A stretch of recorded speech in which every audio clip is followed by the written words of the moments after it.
Jason, as it is every single week, Lee Summit Town Hall is brought to the fine people of Lee Summit by Budget Blinds. Budget Blinds!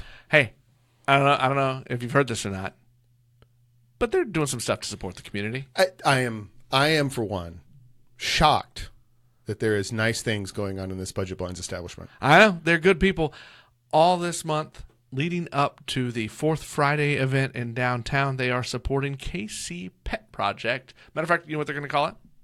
What are they going to call it? Lee Summit Fourth Fridays, Art for a Pause. Art for Pause. That's a dad level joke. That is. I actually changed into my dad jeans just to make that joke. Just to make that joke. Right. So, hey, that event is going to happen at the Budget Blinds location on Southeast Main Street in downtown Lee Summit. They're going to have an artist, Ashley Corbello, specializes in pet portraits. And if you haven't seen them, they're really, really, really good. There's a great one she did of the owner's family of their dog, Bert. Of their dog. Well, you know. Bert, it's a good one. I thought Jim was the pet for the family. Okay. No. Hey, you might have seen her work before, too. It's been at the Westport and Summit Art Festivals before. There's going to be T-shirts from Mission Driven Goods, drinks provided by the fine people at the W Speakeasy Bar here. You now have my attention, sir. There we go. They're accepting donations for KC Pet Project. If you want to see a list of needed items, because they always need stuff. They always need stuff. So if you're curious as to what you donate to this kind of thing, head to kcpetproject.org. I mean, and whatever all those on the list, and don't forget the also always welcome cash money. Cash. People like cash.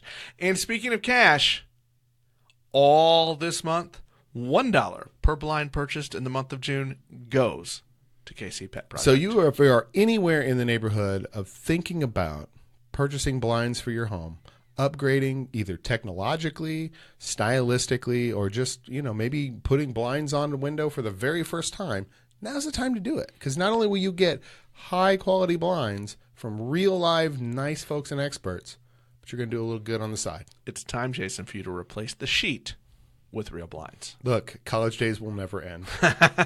Hey, go see our good friends at Budget Blinds of Lee Summit. Tell them Jason and Nick sent you.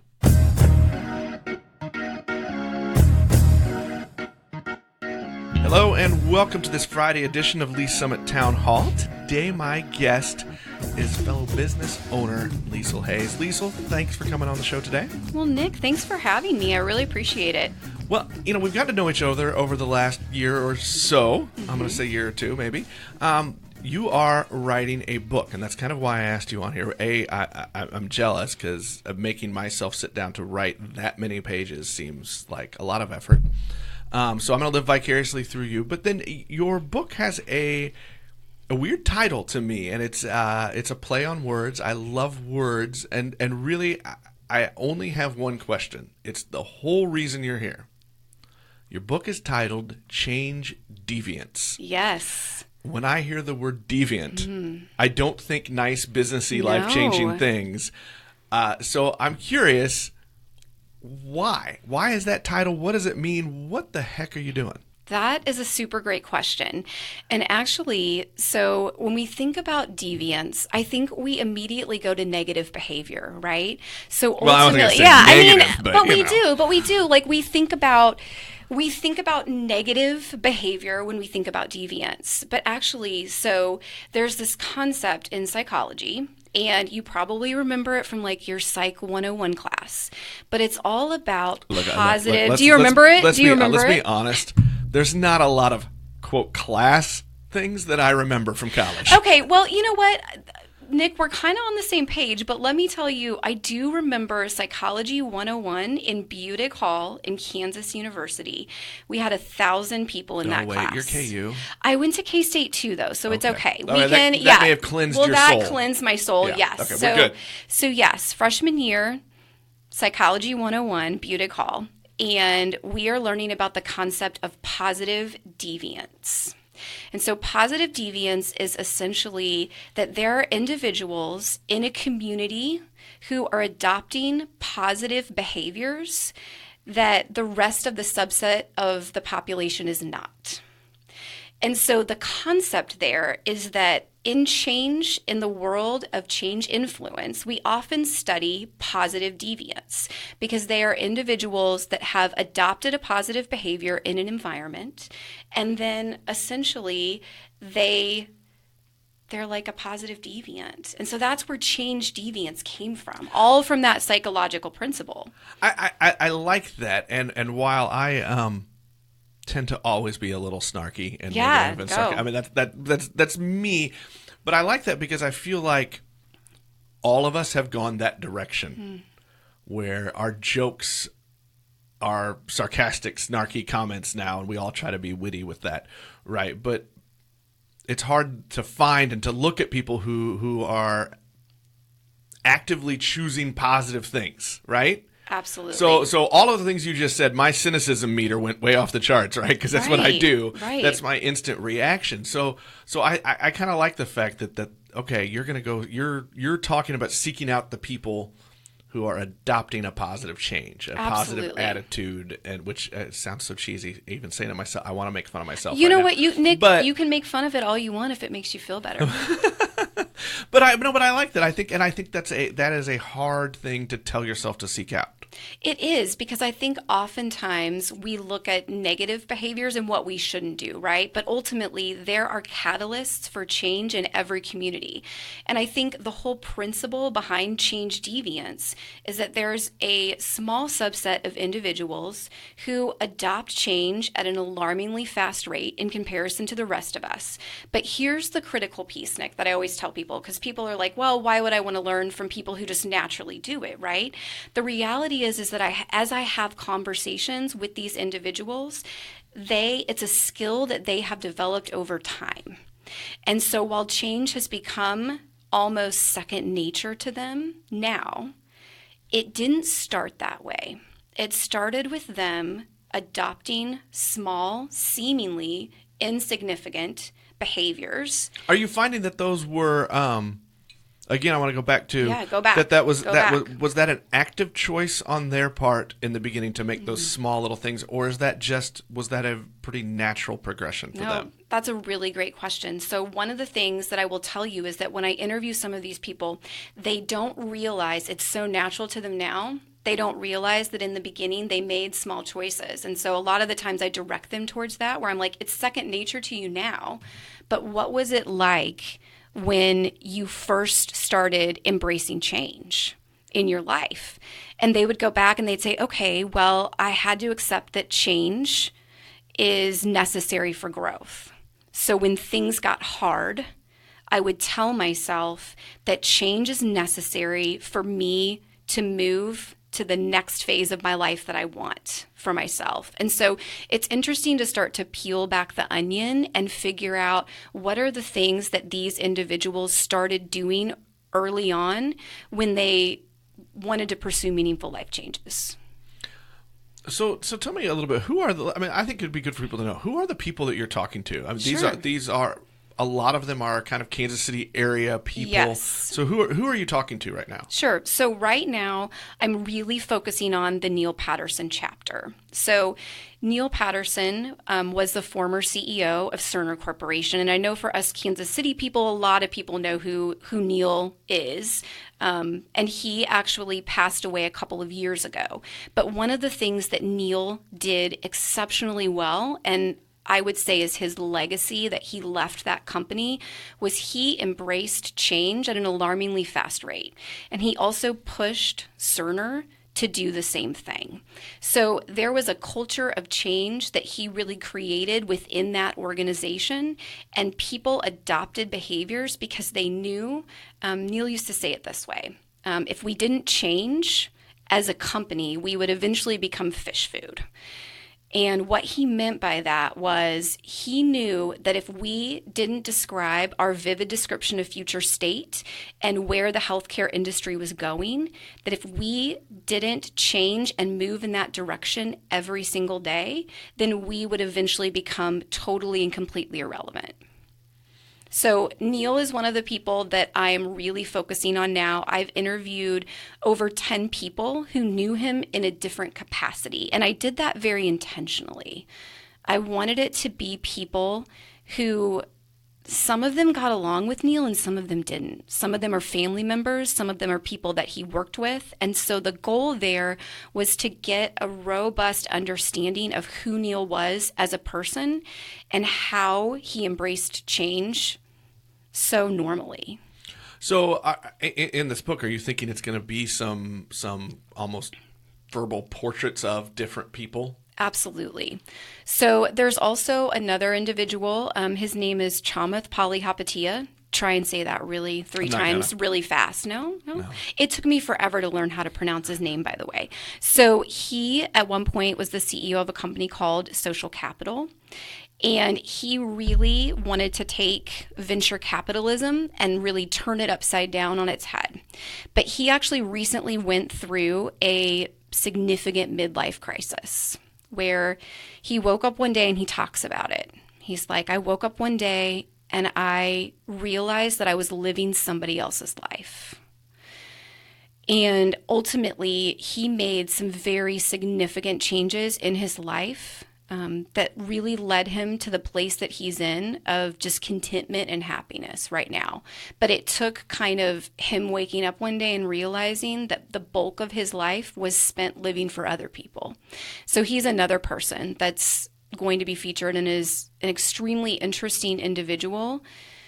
And we have a lot to learn from him. Well, I'm gonna go out on a limb here, and as you and I have gotten to know each other, that part of it, what you just said there, seems like that's a very personal thing to you, and you and I both can relate in that, and that we've gone through some career changing, life changing moments over the last few years together, and we've shared that.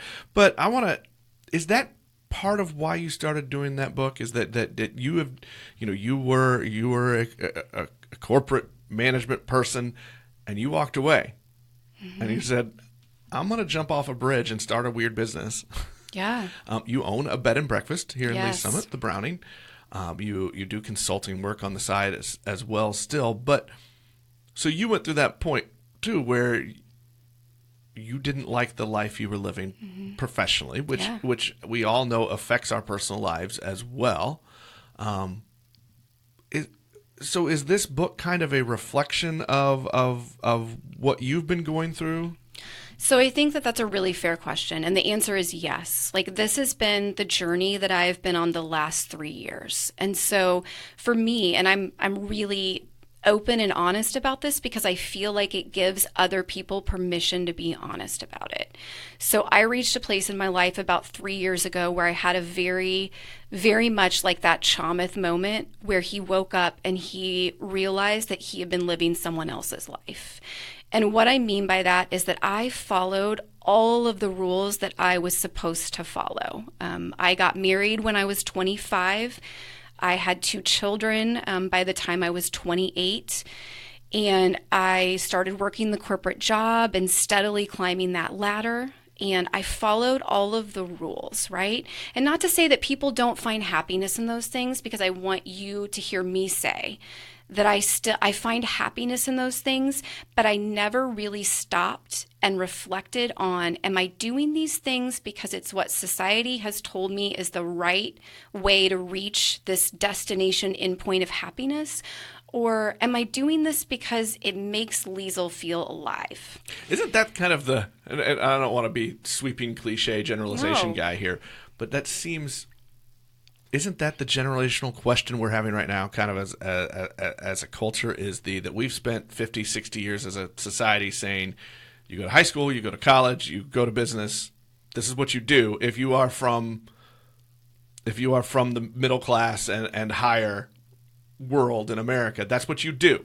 Yeah. If you struggle in school, if you don't have money in your family, you go to military service or you go to a trade. That's. But I think we're finding now that that's different. Maybe the American dream isn't straight from high school to college to marriage to job to whatever, right? Right. That path can be different and maybe should be for a lot of people. Absolutely. And I mean, how many people do we know from our generation, and Yes. we're similar in age, yes, we are.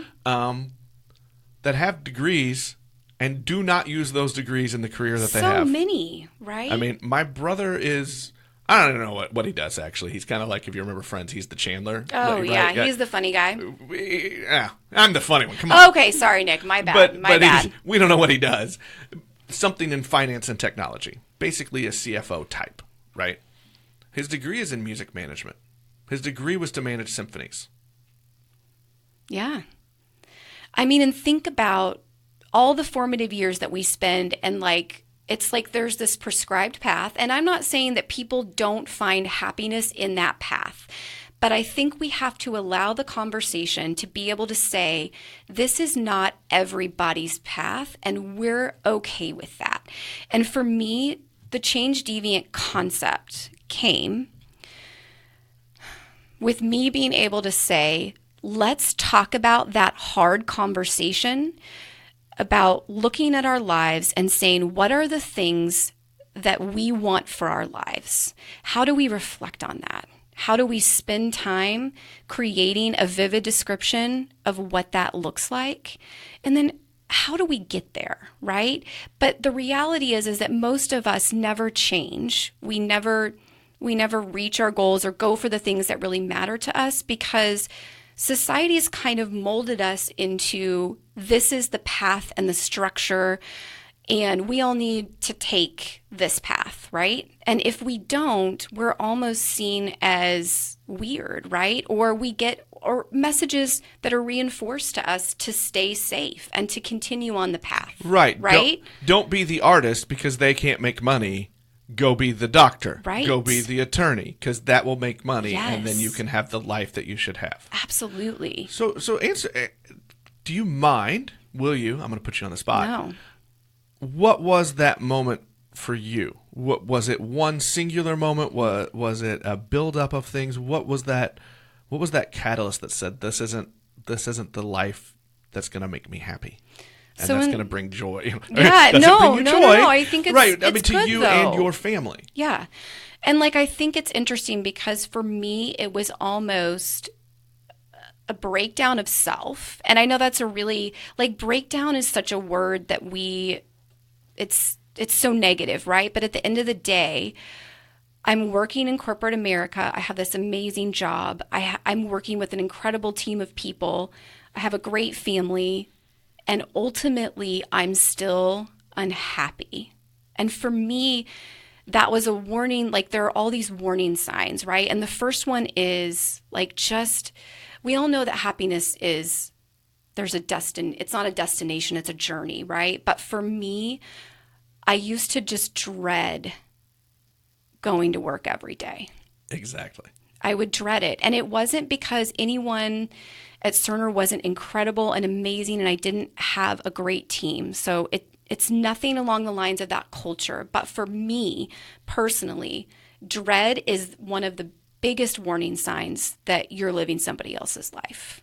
When 80% of the time you're dreading what you do. The other thing for me was the inability to be present. And I use this one will... I like that description. Yeah. The inability to be present. Mm-hmm. And what I really mean by that is you and I having a conversation. I'm not here. I'm thinking about my to-do list. I'm off in another place dreaming about what my life could be like if I wasn't sitting here in this meeting. And that's a normal thing for all of us to do at some point. We're not all present in every conversation that we're in. But when you have a hard time being present in the majority of your life interactions at work with the people that you love, like, that's a warning sign that you may be living somebody else's life. Right. We spend the majority of our lives in our profession, or whatever our career of choice is, or I guess maybe career of choice is not the right word. If not all of us really, some of us just, that's where we end up. Right. I was very similar in that for me, one of the last meetings I sat in, one of the principals, one of the executives looked at me and said, do you enjoy your job anymore? And I couldn't lie. Yeah, I remember you telling me that story. It's a great story. Yeah. And that was a bit of a wake-up call. But I will tell you this, I really didn't understand the power of moving on until probably 6 or 8 months after we had parted ways. Right. And that is when I realized I'm not angry this morning. I'm not going to work thinking about who I'm going to fight with, who I want to yell at, or why is this person going to make me angry. Like I was already angry. Right. Like pre-gaming myself. Yeah, no. It's and like it took a while for me to really understand it. That I can make choices that allow me to define myself, allow me to define what it is I want to do and how I'm going to do it, and that's okay.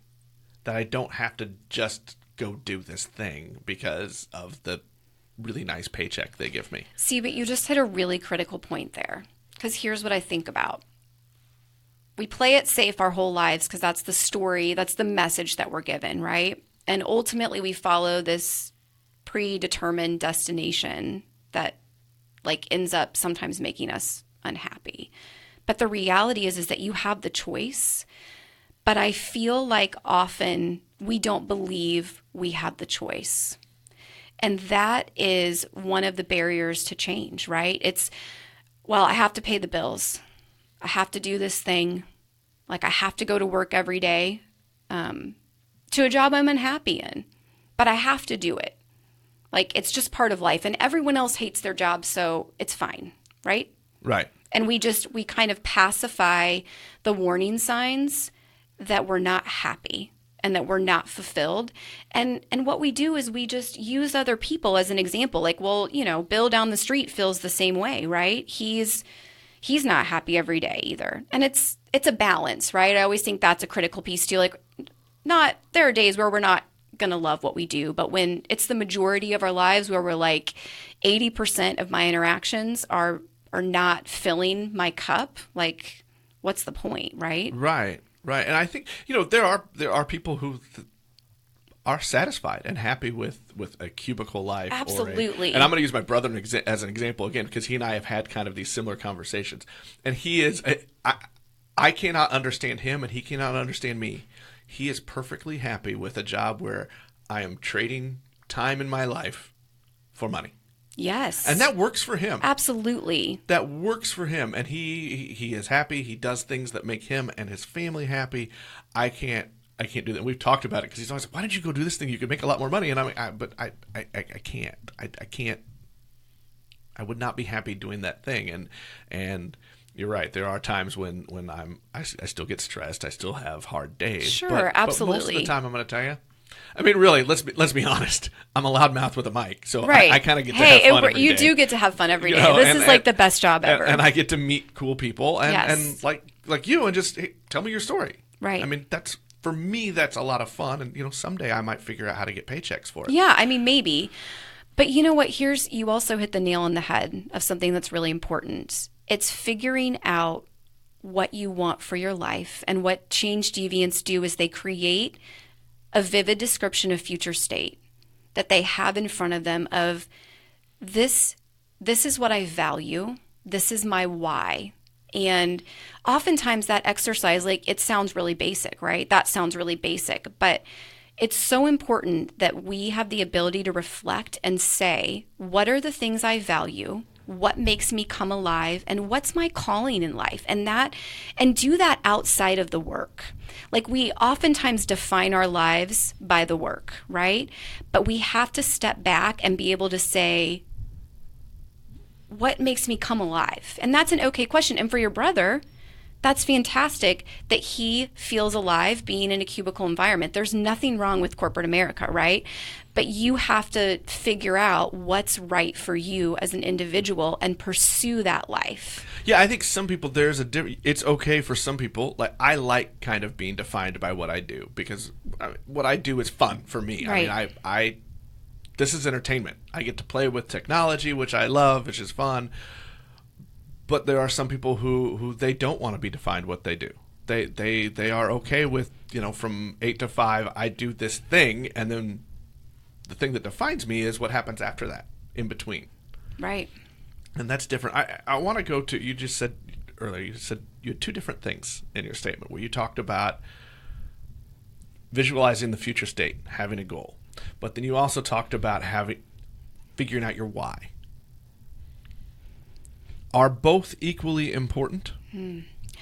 I think that your why is the most critical piece to figure out, because oftentimes when I work with people in the coaching environment, I'll ask them the question of, what do you want to do? And they don't even know because they don't know their why. And I think that change deviants, and I don't just think this, I know this, like every change deviant knows what their why is. They know why they get up every day. And for some of us, that is as simple as, so let me tell you what my why is. So my why is everything that I do, I want to care for people and I want to make them a better version of themselves. Every single career I have ever had has pointed back to that why. And if that why isn't being fulfilled in my work life, in my personal life, I'm unhappy. And that doesn't mean I get to fulfill my why all the time. Like sometimes I just have to go and clean the browning, right? Like sometimes that's life. But at the end of the day, like I need to be able to connect back to the broader purpose of why I get up every day, right? And every change deviant I've interviewed, they know why they get up every day. And that is so important for us when stuff gets hard, to be able to connect to that why. What are you? Well, actually, let me rewind. I want to ask another question first. Do you consider yourself a change deviant?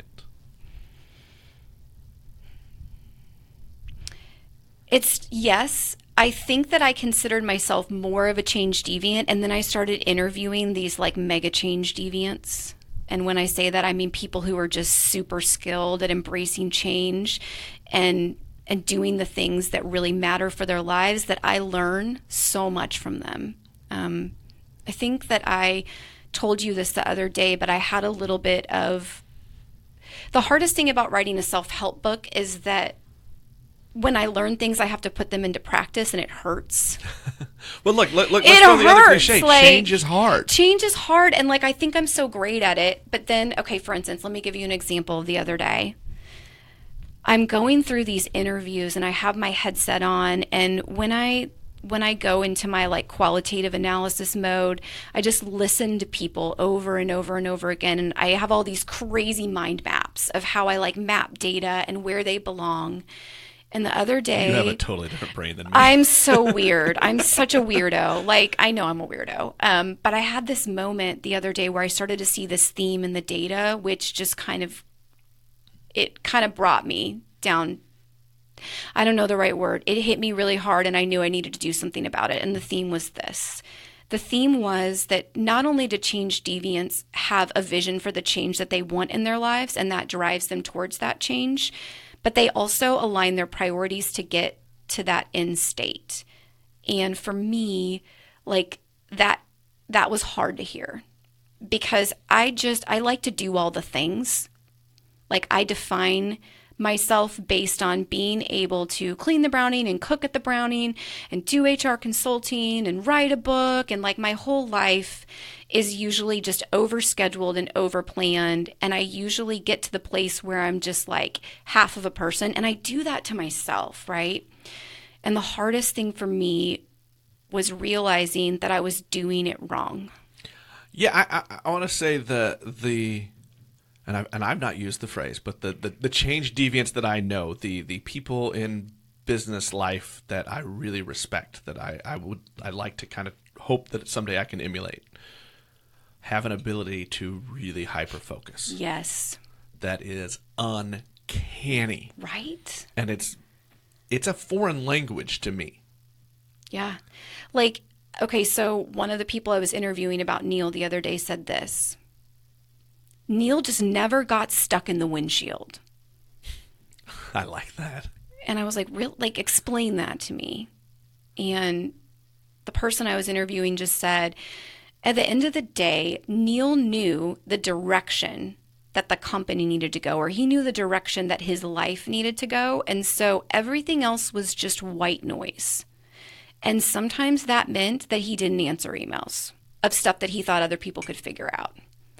he aligned his priorities to where he wanted to go. And that was, I mean, I live in the windshield on some days. We all do it, right? It's like, and our phones are the worst part about it. Like, we're constantly accessible. An email pops up and we think we have to respond to it immediately. Furthermore, we also have a culture that says you have to respond to me within 8 hours. Right. We've created this kind of rule of courtesy. Yes. You know, can I tell a secret? Yeah, tell me a secret. I want to hear let's it. not tell the rest of the people this. Okay, we won't tell anyone. I rarely ever answer an email from my phone. That's great. Unless I feel like it needs to be. If it's something I need to respond to, I will. But I leave it marked unread. I think that's great. And I wait until I'm at my laptop or my iPad, you know, where I'm sitting down and I can focus on what it is. But also just because, you know, sometimes I'm on a walk with the wife. Yeah. And you should, and you're giving yourself permission and you're setting a boundary. And I think especially in this like hyper digital world where we are constantly accessible, there's an expectation. I mean, I have people who reach out about the browning and like if I haven't responded to them within a couple hours, they'll call or they'll show up on site or whatever it is. And for me, I have to focus on what matters now. Like I have to focus on the most important thing. And it's really hard to do that in this world, but we do it with our lives too, even on the, like a macro level. So let's go back to the example of like the vision you have for your life. So the next click for me in the change world is that I want to move to be an author. I want to move into being a speaker. I want to increase my HR consulting business. And part of that, it doesn't mean letting go of the browning. The browning's still going to be a thing, right? Does that still make you happy? Do you like running the browning? I do like running the browning. I don't like the day-to-day operations and the grind. But the reality is that smart entrepreneurs don't do everything in the day-to-day. Like it's not feasible for them to do it. And I learned that the hard way. That is a tough lesson. Again, that's something where I watch the people I emulate, and you're in that group. That's a foreign language to me. Yeah. To not get mired in the grind and to know when it's time to have somebody else help. And it's hard. I don't like to ask people to come in and help. Okay, tell me a little bit more about that. Why? I like control. I also have a. We'll be honest here. This is no, a keep we're it real. being honest. This is keep it real show. I mean, I'm pretty sure I just told you I had a breakdown 3 years ago. Yeah, so we're good. We're good. I don't want to let someone in and then have them come in and see where I did it wrong. Yeah. That's hard. I get it. And especially because what I'm doing is so not my personality. Until I was in a position where I kind of had to, I never would have taken the leap off the cliff to do my own business stuff. I mean, that never appealed to me until it came to a time when I was like, oh, I can do this. Let's try it. This is all so new in my world. So, yeah, it's really hard. And I also, again, it goes back to I like control. I mean, I could never be my wife. I could never be a teacher because my way of teaching is get out of the way and let me do it because you're going to do it wrong. That doesn't make for good educators. No, but I understand that. But, yeah, that's really hard for me to say, come in and do this thing. Right. Especially when it's I don't know, maybe not every entrepreneur is like that, but I'm doing things that I love. Like this is my thing. Right. I don't know when to say I'm ready to have someone else come and do the thing. I totally get that. And what really, and this was a thing that kind of just, it was tough these past 2 weeks because I'm exactly like you in that sense. I like the browning to be a certain way. I want people to have a great experience there. And part of that is cleanliness. Part of it is creating an environment that people walk into and they want a vacation there, right? But ultimately, I've been doing this work for so long, and it's not work that someone else can't come in and co-create with me. And that was a really big flip for me So one of my good friends said to me at one point, you look at delegation as a negative thing. You look at it as you're giving up control. You can't do all the things. And you need to flip that word and you need to basically change it to co-create. You are not inviting people to co-create in your space and make it even better. And if you're going to be a successful entrepreneur, like nobody wants to buy a business eventually where you're doing all the work. Nobody wants to buy a job, right? And that was a really good. And then furthermore, I went back to my vision, my why for what I want for the next phase of my life, which is to be an author, to be a coach, to increase my HR consulting business. And I realized if I'm over here cleaning at the Browning, how the heck is that aligning to the change that I want for my life? And Change Deviants they just don't get stuck in the windshield. They prioritize the stuff that matters and they make it happen, right? Why is that so hard? That's interesting. And I'm almost at a little bit of a loss. I like the flip on the co-create instead of delegate. That's almost a foreign language to me. No, it is. And you know what's crazy? Sometimes, like the other day, I walked into the Browning. I've literally had staff people for maybe 2 weeks after this revelation because I decided that if I'm going to write a self-help book, that I have to do the work too. Because that's the only way that it's going to be meaningful. So I'm doing the work before I get it out there. Well, let's talk about, you said self-help. It's a self-help book. Mm-hmm. Have you earned or learned some lessons based on the interviews and the things you're doing? Is there some self-help coming out of writing this? Absolutely. And I think that I started writing about a topic that I felt like I was an expert on. And as I started to talk to people as I started to talk to Change Deviants, it made me realize that I'm not as good at this as I thought I was. So, I mean, it kind of circles back to your original question. You're like, are you a Change Deviant? And the answer is I thought I was, but I'm a Change Deviant in training. I'm still a Change Deviant in training. I'm not an expert. Don't have my 10,000 hours under my belt, I guess. You're an intern? I'm an intern, yeah. I mean, it made me realize that I actually am an intern. It's all relative, right? You start to talk to people who this just is. Like you talk to Cliff Illig and it's just like natural for him. Like he's like, well, yeah. Of course, I prioritize the stuff that matters. Like, that's a simple thing. He doesn't really think about it. But for those of us back here who are in training, part of the book is figuring out where you're at and customizing behaviors that are personal to you. And that's a big piece because I think oftentimes we look at like self-help books and there's all these great models and just follow this process. And the reality is that if we don't know ourselves and baseline where we're at, we can't customize behaviors that are going to work for us, right?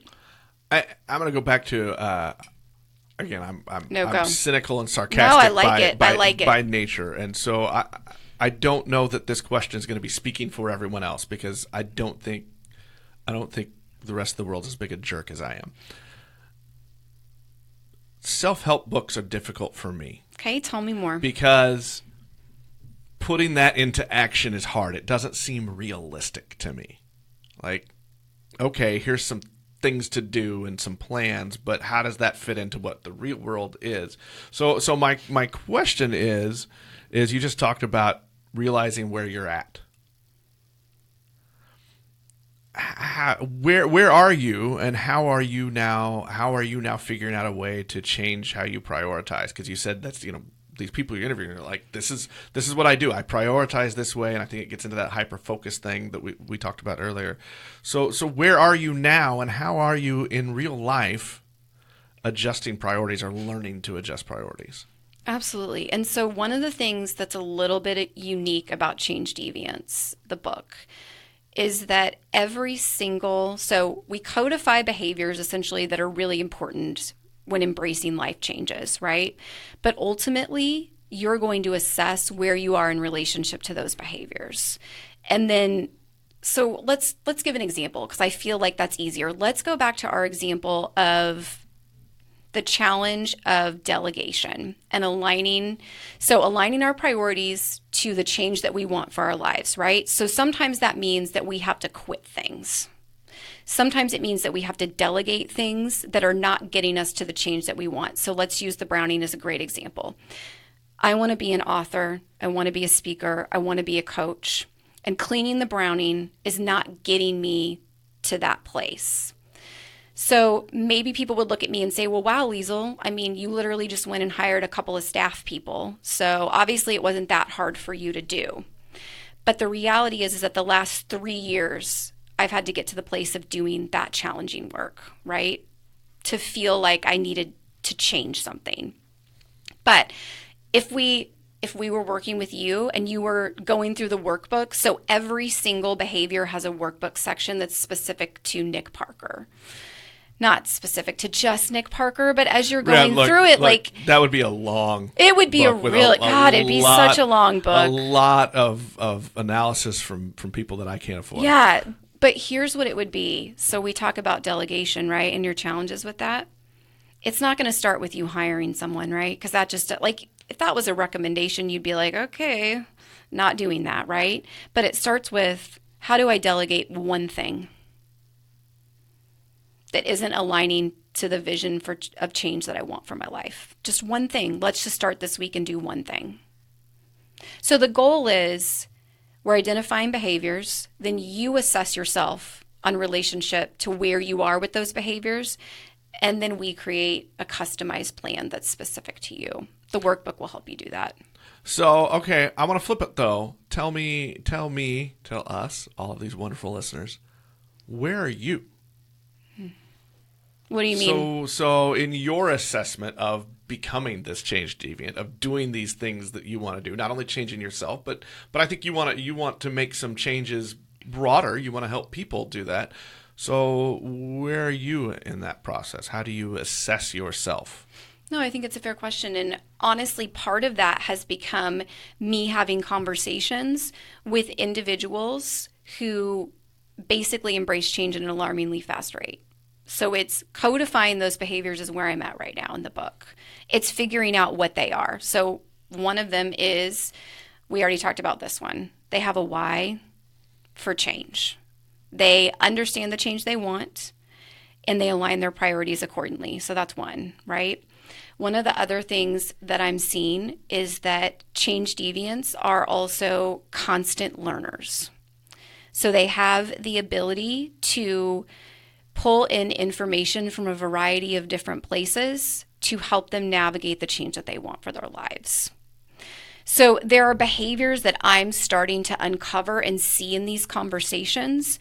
And what you're hearing me say is that as I'm discovering those, I'm individually assessing myself at this point in time so we can get to a place where you can do that as well, right? Right. Yeah. I think that sounds like a huge goal. It is. It feels a little overwhelming. I'm going to learn about myself, deep learning about myself, so that then I can turn that around and give someone the same lesson. That's a heavy goal. Yes. Am I crazy? Just a little bit. All of us entrepreneurs are like a little bit crazy, right? Ways. We're all a little bit crazy. But no, I that is a worthy goal. That is a worthy goal, I think. To learn about yourself so that you can help others. Yes. I don't know that there's a better goal. And I don't know that you can help others until you've learned yourself. I think you're right. I think that's to be genuine, I think that's almost impossible to do. I think people can do it, but I think you hit a level of authenticity and genuineness. Is that a word? I think it's a word. I make up words sometimes. You know what? I think genuineness is actually a word. You're good to go. But I think there's a level there that makes it more effective when I've done this for myself. This is how I feel I've become better. So now let's use that as an example for you. Right. I like that. Yeah, I mean, it's not fun. I mean, it's really not. Like, I think when I set out to write this book that I was like the change deviant of change deviants, but I'm wrong. I was wrong, and that's okay. Is it not fun because it's hard, or is it not fun because you've had to learn what you don't know? It's not fun because we can all fundamentally agree that change is hard. And changing our behaviors isn't easy. It's really not. And it's, Neil Patterson always says, and I love this quote, people fear change more than they do disaster. And there's a lot of feelings. Absolutely. There's a lot of feelings that we all encounter when we're wanting to pursue a meaningful life change. And it's just easier to keep doing what we've always done, right? It's like autopilot mode, but we have to engage with emotions that are tricky. I feel disoriented. I feel completely out of control. I don't know what tomorrow looks like. Like, those are really scary emotions. And I think that's why we don't change, because encountering those feelings and rumbling with them and being able to say, okay, this is normal. Like, it's normal to feel this way for a while. But now, like, I have to push through those emotions to get to the change that I want. And that's not easy. And so when I tell you that it's hard, I think it's because Change and I have been like duking it out, right? And there are days where I'm like, what was I thinking when I decided to write this book? This is absolutely crazy. Like, I'm just going to give everyone their money back. It's going to be fine. Like, I can't do this. This is really hard. Being an author's hard and being a speaker's hard. Is anyone going to listen to me? Does anybody find me relevant? Like, getting there and overcoming that is hard. You just talked about a lot of self-doubt, which I think everyone can relate to, especially when you're challenging yourself to make great change. You also just said something about it's not fun. And in my mind, again, sorry. No, tell me. All entrepreneurs are having fun. They're doing things they want to do. And that's just in my head, my definition. And I don't want to say that people don't work hard. I work hard. Right. I know everyone, you and I work out of a co-working space, so we're surrounded by other entrepreneurs.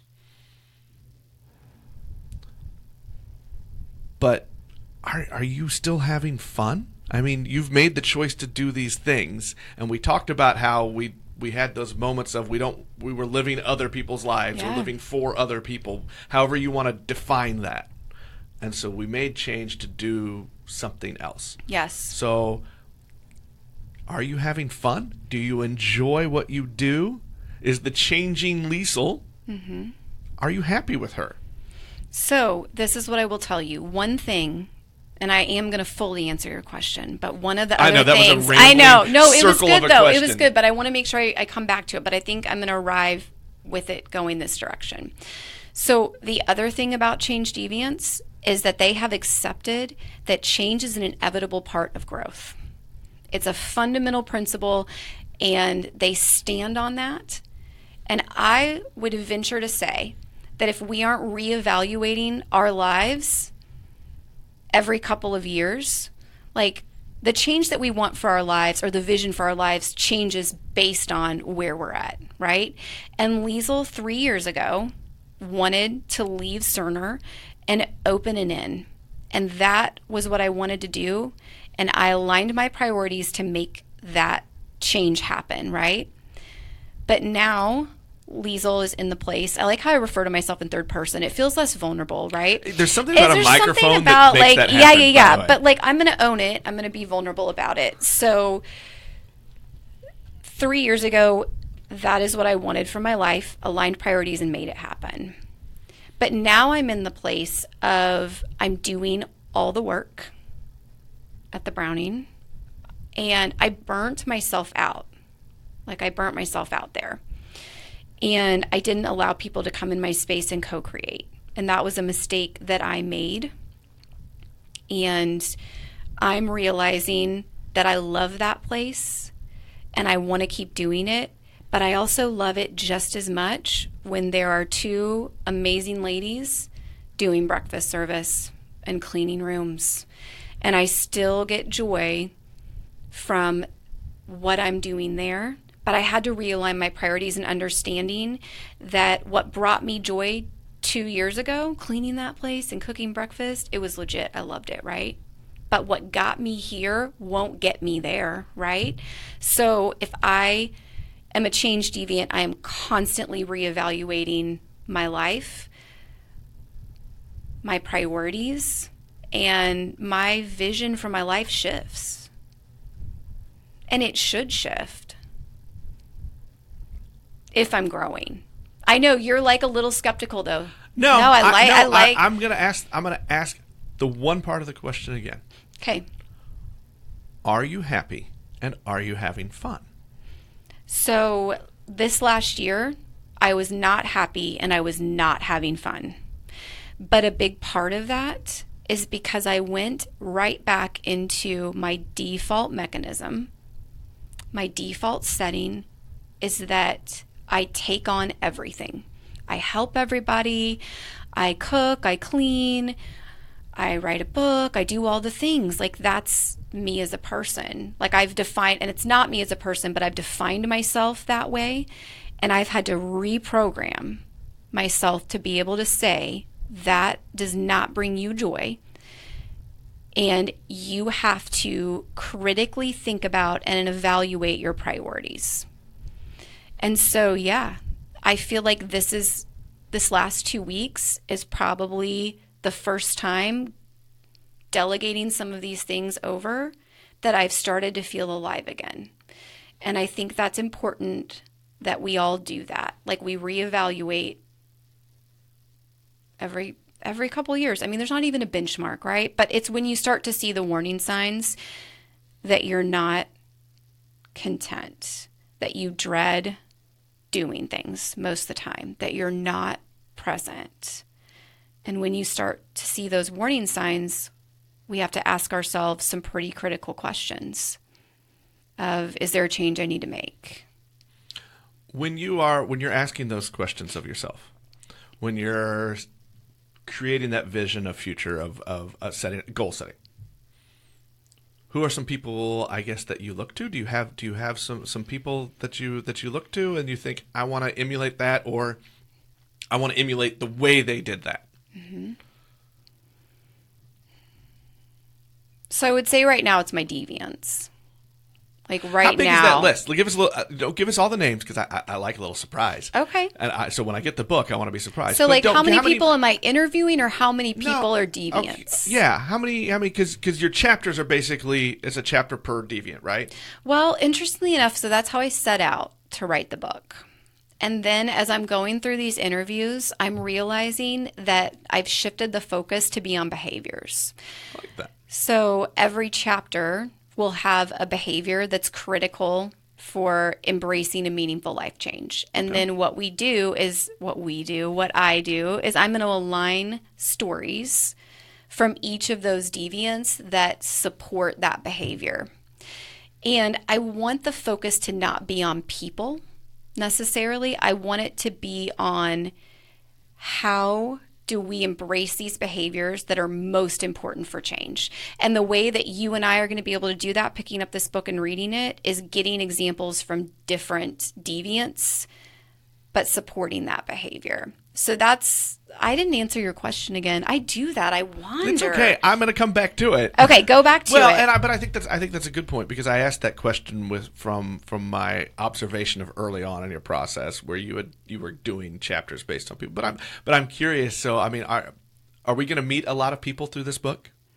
You are going to meet about 8 people through this book, but there are several interviews that are occurring based on that one individual. So like Neil, I interviewed about 12 at this point in time. So you're going to meet these individuals through this book, yes, but there are multiple interviews that have really helped construct who they are as a change deviant. Awesome. Okay. Few questions here as we wrap this up, because I like to sometimes be cognizant of the listener's time. Okay, we can do that. Yeah. You mean we can't just keep talking forever? Look, if people would allow me to do that, I would. I know we'd probably lose people's attention, though, right?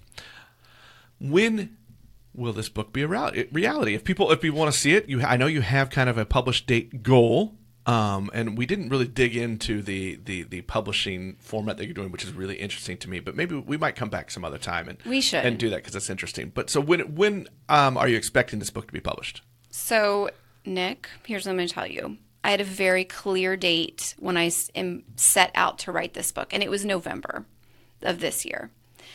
And as I talk to all of these different amazing publishers who give me all kinds of advice, I recognize that timeline is rushed. And I've gotten a lot of feedback about making sure that I'm doing my due diligence around the chapters. And I don't want to get something out there just to get it out there, right? So goal is by November 2020, this book will be released. Now, I haven't picked a publisher yet. I've been talking to a variety of different publishers, and they all have different processes. And like some of them are, you're done with this manuscript in 3 months. Wow. That's a deadline. Now as a former newspaper guy, I love deadlines. Like yes, there is no way to make know. me work than it. giving me a hard deadline. Yes. If people want to follow along on the journey, if people want to, keep up to date, and I know sometimes you do give updates and you tell little mini stories as you do your interviews, how can they follow along? No, great. So I am on social, Facebook and Instagram, Liesl Hays. Well, let's spell it out for us. Okay, I'm going to spell it out for you. It's Liesl, and then it's .Hays, Hays. All right. Well, people can find you. I'm gonna put you on the spot one more time. Go. Some advice to people who have hopefully we've done a little bit of good and we've kind of talked about change. And if people want to start making some changes, if they want to think about being their own deviant, give us a couple tips. So I think that foundationally, the most important thing that you do is assess your why for change. And what I mean by that is you need to ask yourself the hard questions. Are you seeing the warning signs that a change is necessary in your life? And we talked about that. At the end of the day, do you dread most things? Are you not present in your life?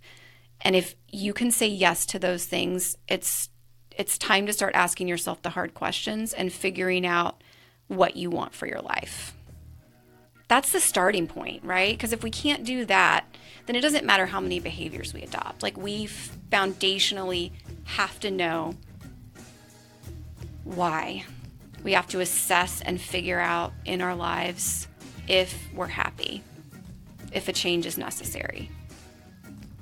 Awesome. Well, Liesl Hays, thank you very much for coming on the show. Well, Nick, thank you for having me. And I wish you continued success and good luck with the book. Thank you. Jason, our episode is sponsored by Shred KC. Shred KC.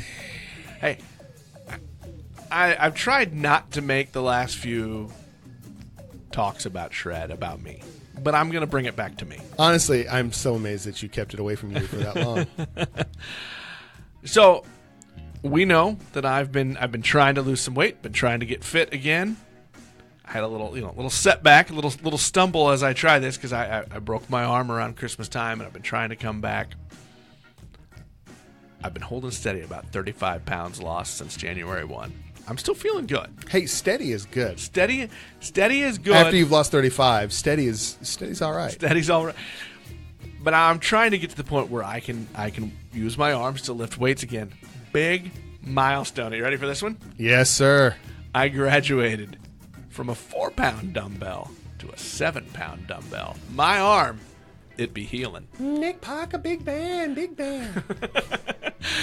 I sent Ryan, the good owner and proprietor there at Shred KC, I sent him a text and said I'm almost ready for the weightlifting show now. All right. Well, when you get on the weightlifting show, you just let me know, because I will listen to that and write down words and make fun of you for that. It'll be fantastic. Well, here's the thing. Here's the reason I bring this up is because I sent that to Ryan, and Ryan laughed at me, but he should have.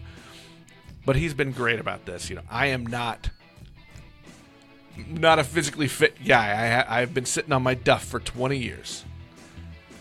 I broke my arm, been trying to come back, but he's still been really supportive. And even though he looks as intimidating and big as he is, he has been great to work with. And that's the kind of people and the trainers you see at Shred KC. They will support you and motivate you no matter what style your body is and how you want to go about it. And honestly, that the judgment-free, meet you where you are stuff is the kind of thing that is really a good foundation for success, because you get the accountability, but you get it in a way that is helpful and supportive, and that's pretty good stuff. Well, and let's face it, the real reason most of us don't get back into shape, don't go to the gym and do those things, is because we like cheese fries? well, that too. Self-shame. We're intimidated. We don't want somebody who is already there to look down on us and judge us because we're not there anymore. We aren't what we used to be, or we aren't what we want to be. And so to find people that are supportive and helpful, that's a big thing. So what we're saying is, if you're looking to get fit, you should go see our good friends, Shred KC. So I'm Jason Nixon.